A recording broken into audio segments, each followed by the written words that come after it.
All right, so this next chapter deals with polynomials,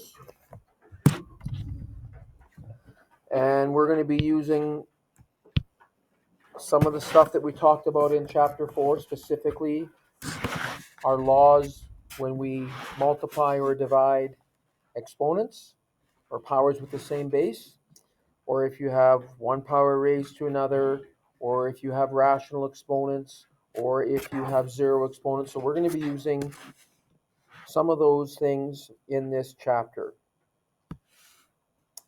So we're going to talk about what a polynomial is. We'll talk about binomials, distributive property. What's a trinomial?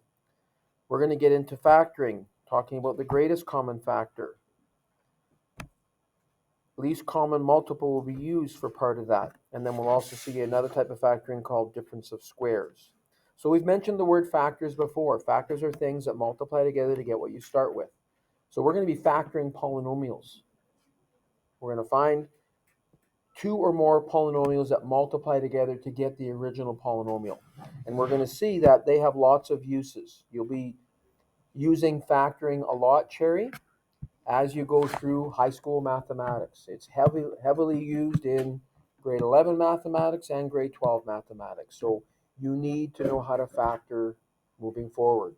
So as we go through this stuff, if you're having any issues or difficulties, it's really important that you come and get help if you need it on this stuff, because it is going to be used, like I said, heavily as you go through high school mathematics. All right? But first, we're going to start by doing some work with multiplying polynomials. Now, a polynomial is any expression that has at least one variable in it. All right? So all these examples here are examples of polynomials. And you can see that you can have polynomials that have only one term, like question 1 or 2. Those are both polynomials multiplied together in each case that have one term only. Terms are separated with a plus or minus in between them. As you look down to question 3, that polynomial inside the bracket has two terms. The x is the first term, the 5 is the second term. They're separated by a plus. In question 4, that polynomial inside the bracket also has two terms. The 3y squared is the first term, the 5y is the second term. They're separated by a minus sign. Right? Question 5, the polynomial inside that bracket has three terms. The 5n squared is separated from the 3n by a subtraction sign. The 3n and the 4 are separated by a plus sign. Right? So polynomials can be classified according to the number of terms, and we will talk about that. But for now, you should recognize that a polynomial is an expression with at least one variable somewhere, and it can have one term, it can have two terms, it can have three terms. There's really no limit to how many terms they have. I think at the most you're going to see is maybe ones with four terms, right? But they can have any number of terms. Doesn't matter. And so in these first two cases, we're multiplying the polynomials together, and it is a one-term polynomial by another one-term polynomial. You see the 2 and the x squared are held together by multiplication. That means 2 times x squared. Terms are separated by a plus or a minus sign, and there are none in each of these brackets. So it's one-term polynomial times another one-term polynomial. We do call polynomials with one terms a monomial. That's a special name for a polynomial that has only one term, a monomial. And we've already done examples like these first two in the last chapter. When you multiply a monomial times a monomial, you multiply the coefficients first. 2 times 4 is 8. And then when you multiply the powers, you're multiplying powers with the same base. The law says you add the exponents and keep the base the same. So you're going to add the 2 and the 3 together like we did before. And that gives you 8x to the 5th. That's the answer when you multiply these two monomials together. Question 2 is done exactly the same way. Multiply the coefficients. 3 times 5 is 15. When you multiply the a's together, you add the exponent. The second polynomial just has one factor of a, which means it's a to the 1. So you need to add the 2 and the 1 together and get a cubed. When you multiply the b's together, you add the exponents. 1 plus negative 3 would be negative 2. And when you multiply the c's together, you add the exponents. Negative 2 plus negative 1 is negative 3. That's the first step. Brock, take out your earbud, please. Okay. So, Kenzie, take yours out too, please. Remember, we can't leave answers with negative exponents. Take out your earbuds. So we need to fix this last one to make all the exponents positive. And we've seen that you just move it from top to bottom or bottom to top. In this case, the 2 powers with negative exponents on the top will move to the bottom, and then those exponent signs become positive, which is what we've been doing all along. Okay, but we multiply them together first. Now, with these next ones, it's not just a monomial times a monomial. For question 3, it's a monomial times a binomial. When a polynomial has 2 terms, we call that a binomial. And we use the distributive property to multiply this. We multiply both terms inside by the term that's in front. So both terms in the bracket get multiplied by the single term in the front. When you multiply the 2x by the 1x, 2 times 1 is 2, and when you multiply x to the 1 times x to the 1, you add the exponents like we've been doing all along. 1 plus 1 is 2. And then when you multiply the 2x by the positive 5, coefficients first, 2 times 5 is plus 10, and then this x is not being multiplied by an x there, so it doesn't change. If you want, you can say that 5 is really 5x to the 0, if you want to write an x there. But either way, you're going to add 1 plus 0, you still get 1 when you add the exponents. Doesn't change the fact that that last term is just 10x. 10x to the 1 or 10x. Number 4, very similar. It's a binomial inside the bracket times a monomial at the front. We do this by using the distributive property. We distribute the term in front times both terms inside. Starting with the coefficients first. 2 times 3 is 6. Y squared times y squared. Add the exponents, keep the base the same. The bases are the same, so you can use that law. Now for the second term, negative 5y times the 2y squared. Again, coefficients first. 2 times negative 5 is negative 10. Y squared times y to the 1, add the exponents. 2 plus 1 is 3. So there's your answer. Number 5, there are 3 terms inside the bracket. That is a trinomial. And we have a special name for 1 term, that's a monomial. A special name for 2 terms, that's a binomial. Special name for 3 terms is a trinomial. After that, we just call it a polynomial. There's no special names if there's 4 terms or 5 terms, etc. After 3 terms, we just call it a polynomial. But in this case, we're going to multiply all 3 terms in the bracket by the 2n in front. 2 times 5 is 10. N to the 1 times n squared, add the exponents. 2 times negative 3 is negative 6. N to the 1 times n to the 1, add the exponents and get n squared. The last term in the bracket, the 4 times the 2 will be positive 8. And then this n is not being multiplied by any n, so it doesn't change. So there's our final answer. So you might notice that when you multiply a monomial by a monomial, you get a monomial. But when you multiply a monomial times a binomial, now you're getting a binomial. And a monomial times a trinomial, now you're getting a trinomial. Because you're multiplying each term inside the bracket by what's in front. So the number of terms that you're going to end up with will be the same as the number of terms in that bracket when you're multiplying a monomial by a polynomial. Now these next ones, it's now a binomial times a binomial. And once again, we will continue to use the distributive property. So this is what it's going to look like. I'm going to take this x in the first binomial and multiply by both terms in the second binomial. That's what I'm doing when I write this out.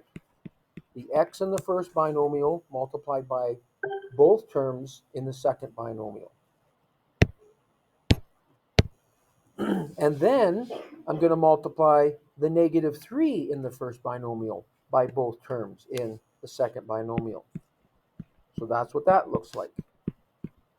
This is just me simply showing that I'm multiplying the first term in the first binomial by both terms in the second binomial, and then the second term in the first binomial by both terms in the second binomial. So this x is a 1x, right? So when I multiply, I again use the distributive property. Both terms in the binomial get multiplied by the x in front. We start with the coefficients. 1 times 2 is 2.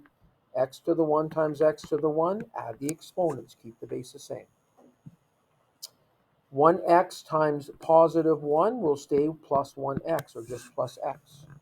Right? There's no x on this 1, so the x in front won't change. And then when you multiply both of these terms by negative 3, again, there's no x on this negative 3, so none of the x's will change. This first x won't change. But you got to multiply the coefficients as well. Negative 3 times 2 is negative 6x, and then negative 3 times positive 1 is negative 3. And now we have some like terms. We can combine the 1x, take away 6x. Remember, like terms are terms where you have the same variable to the same exponent, and you can combine them. We did some work with that when we did our review of polynomials at the start. So the 2x squared won't change, but 1x take away 6x, 1 take away 6 is negative 5x's, and then you have the minus 3 on the end. There's your answer. When you multiply x minus 3 by 2x plus 1, when you multiply the binomial times the binomial, in this case, you get a trinomial once you've simplified it. Question B, we'll do the same thing. We'll take the x in the first binomial, multiply by the x minus 4y from the second binomial, and also the minus 2y from the first binomial is also multiplied by the x take away 4y in the second binomial. So that's the first step. You set it up to showing you're using the distributive property, that you're multiplying everything in one bracket by everything in the other. That's what we're doing. And when we multiply, 1x times 1x will be 1x squared. Right? Coefficients are both 1. 1 times 1 is still 1. But when you multiply the x's together, you add the exponents because they have the same base. Now, when you multiply the x by the negative 4y, again, 1 times negative 4 is negative 4. But when you multiply x and y together, those bases are not the same. So you can't combine them. So you write it as minus 4xy. The bases aren't the same, so you can't combine them. Same thing with the next step, I should say. It's negative 2 times 1, which is negative 2. And when you multiply y times x, the bases are different, so you cannot combine them. So you can write it as y times x or x times y. When you multiply things together, order doesn't matter. 2 times 3 is the same as 3 times 2. The reason I wrote it like this is so it matches what the previous term is. It makes it more easy to see that you can combine those two. They are like terms because they have the same variables with the same exponents. It doesn't really matter whether they're written in the same order or not. X times y is the same as y times x.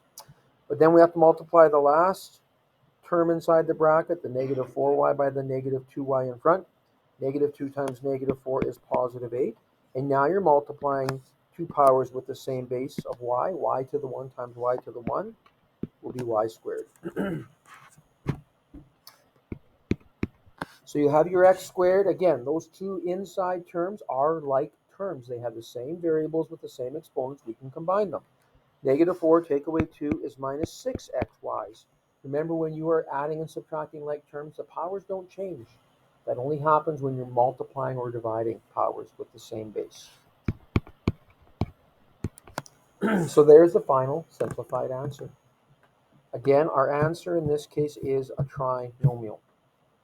And that will always happen as long as the variables in the binomials are the same. Okay? As long as that happens, then you'll always be able to combine those two terms together.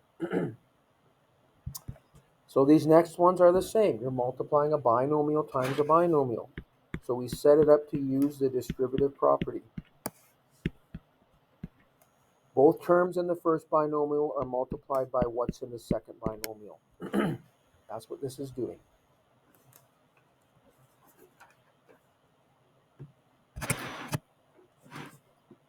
So try this one on your own, and then we'll check it. Try this one on your own.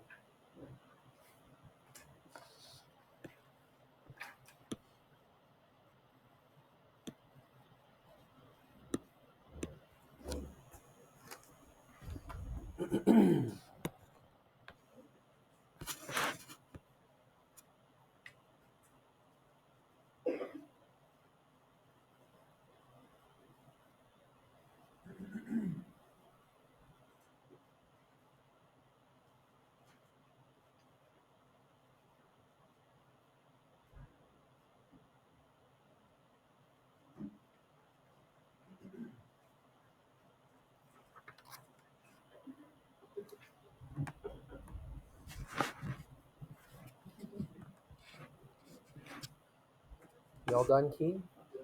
Okay, what'd you get? When you multiply out the first step, what'd you write down? What'd you get? I asked. When you multiply out the first step after what I've written down, what do you get?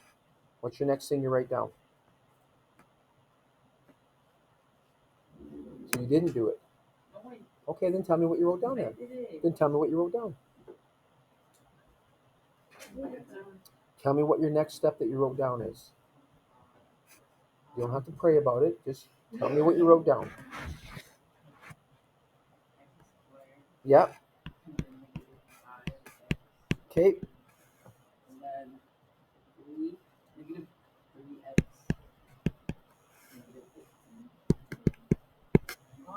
What's wrong with it, princess? What's got to be a positive?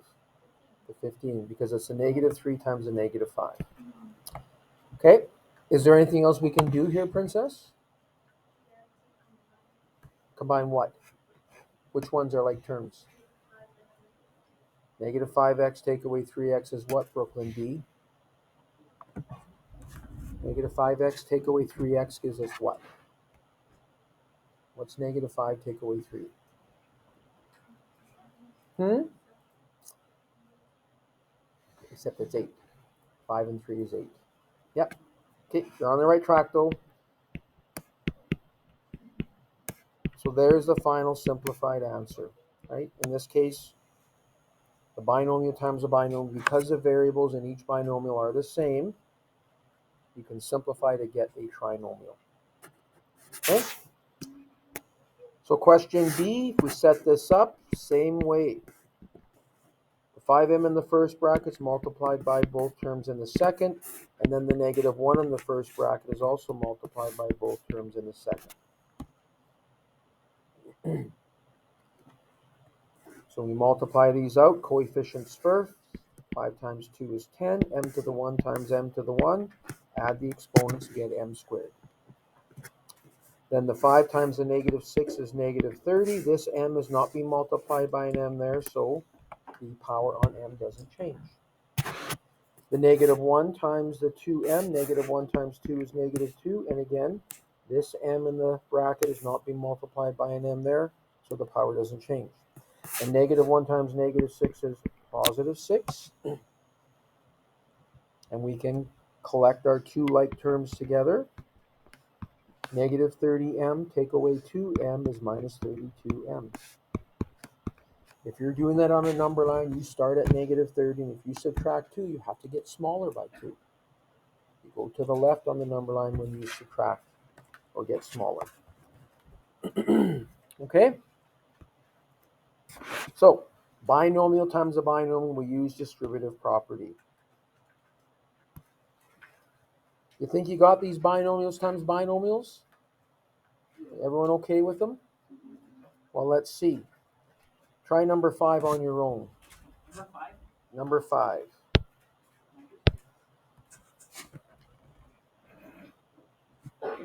Try number 5 on your own, and then we'll check it and see.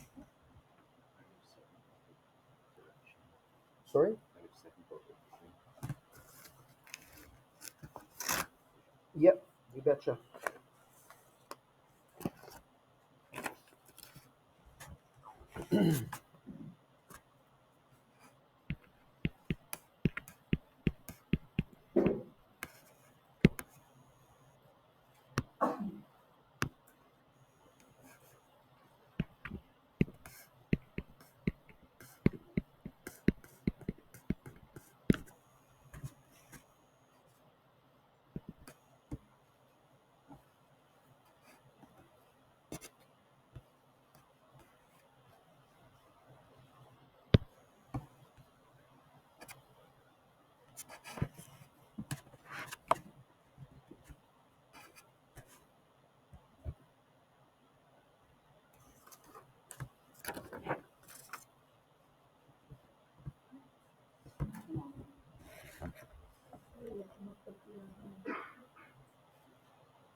So that's what the next step should look like.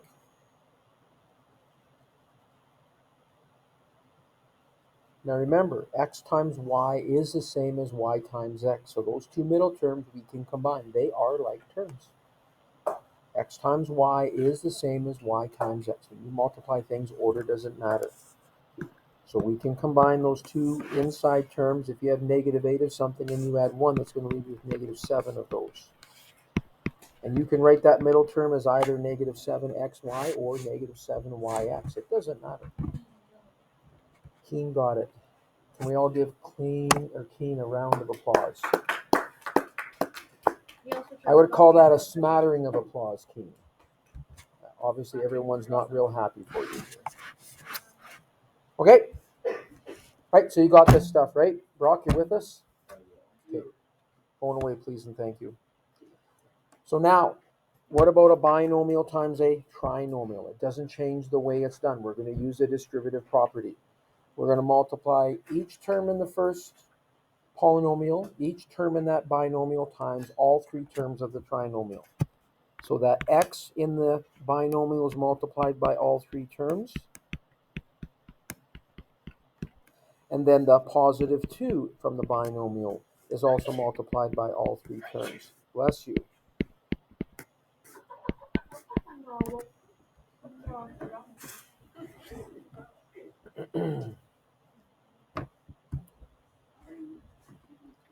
So we're doing exactly the same thing that we did on the previous examples. It's just that we have one extra term in the second bracket. But it doesn't change the way it's done. So again, remember, a trinomial is where you have three terms, and there's a couple examples on the right there. Terms are separated by a positive or a negative sign in between them. So I'm going to multiply them out step by step like we did before. Coefficients first. 1 times 2 is 2. X to the 1 times x squared. Add the exponents. Keep the base the same. 1 times -5 is -5. X to the 1 times x to the 1. Add the exponents. Keep the base the same. 1x times +1 will just leave you with 1x, or just positive x. Then in the second step here, you've got all three terms in the bracket multiplied by the 2 in front. Because there is no x on this 2 in front, none of the x's will change, just the coefficients. 2 times 2 is +4x squared. 2 times -5 is -10x. And 2 times 1 is +2.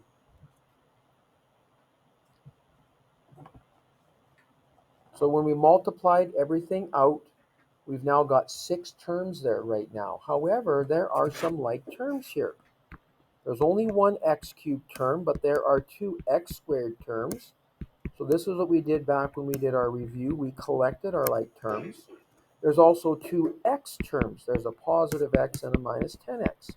Those two are also like terms because they have the same variable with the same exponent, so we can combine them.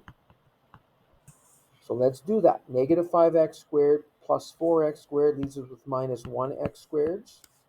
And +1x, take away 10x, leaves us with -9x's.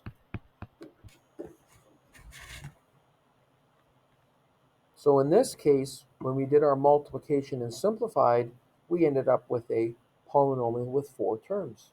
So we just call that a polynomial. After three terms, we don't have any special names for them. So this is just a polynomial. Right? So, looking at these next ones, if we set it up, r take away 4, this binomial multiplied by a trinomial, we'll multiply first the r in the first bracket by all three terms in the second, and then the negative 4 in the first bracket times all three terms in the second.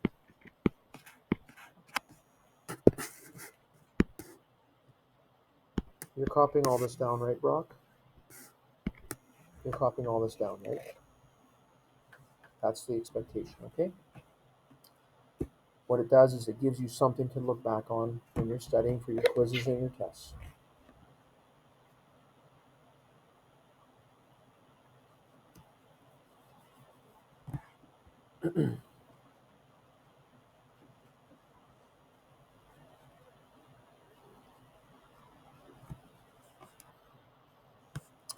So when you multiply the 1r times the 1r squared, coefficients first. 1 times 1 is 1.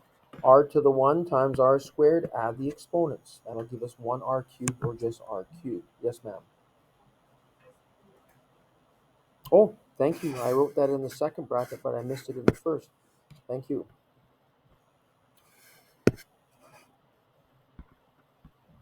So it's going to be 1 times 3, which is 3r cubed.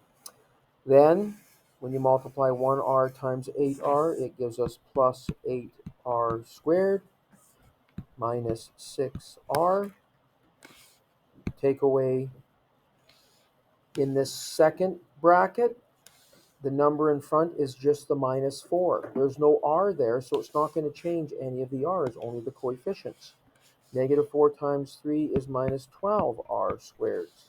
Negative 4 times 8 is negative 32r. And negative 4 times negative 6 is positive 24.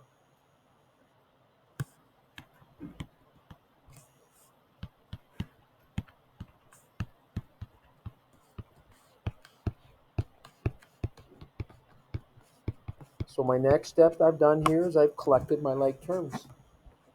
I put the r squareds together and then I put the r's together. Now I don't necessarily expect you to do this step. You should be able to look at the previous line and know that you have like terms and know that you can combine them, and then you can go straight to that step where you combine them. But it's not a bad idea to collect them. It'll just reduce the chance of you making a mistake in this last step. 8 take away 12 is minus 4 of those r squareds. Negative 6 take away 32 is negative 38 of those r's.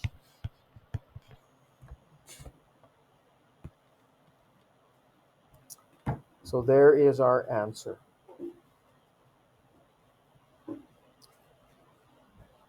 Okay? King, don't be such a pest.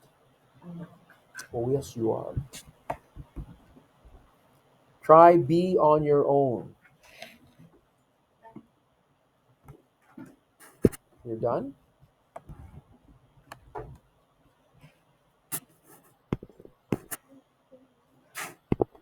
So I'll set it up for you. You need to multiply everything out and simplify. And when we say simplify, we're talking about collecting those like terms together.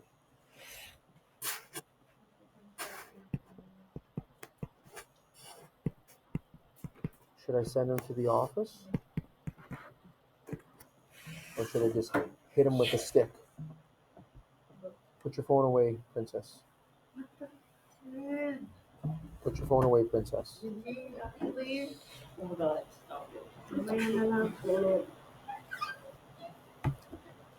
See what you've done now?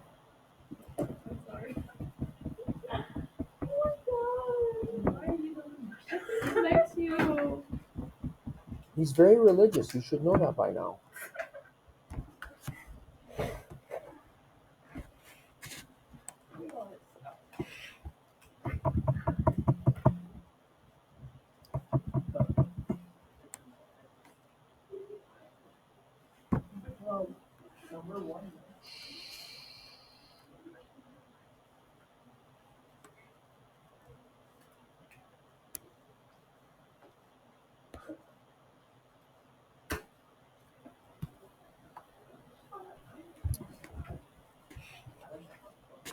Okay, so if you multiply these out, 5 times 2 is 10. X to the 1 times x squared will be x cubed. Add the exponents. Keep the base the same. 5 times negative 6 is negative 30. X to the 1 times x to the 1. Add the exponents. Keep the base the same. 5 times 12 is positive 60, and then this x is not being multiplied by any x's there, so it doesn't change. In the second part here, we're going to multiply all three terms by the negative 3 in front. Because there is no x on the negative 3, none of the x's will change, just the coefficients. Negative 3 times 2 is what, Keen? Exactly. Negative 3 times 2 is negative 6 x squareds. Negative 3 times negative 6 is positive 18 x's. And negative 3 times 12 is negative 36. If you choose to collect your like terms, it's not a bad idea to do that. It would look like this. There's only one term that has the x cubed. There's only one term that doesn't have any x's, our constant, the minus 36. So those two aren't going to change. But if you have negative 30x squareds and you take away 6, it'll take you down to negative 36x squareds. 60x plus 18x is positive 78x. And so there's the final simplified answer. Okay, so I'm going to put a couple questions here that you should do for practice. I will put the answers on Google Classroom so you can check your work. So I strongly encourage you to do them. There's only 2, 4, 6. There's only like 11 questions to do, okay, for practice. So I would encourage you to do them. I will post a solution so you can check your answers. So now I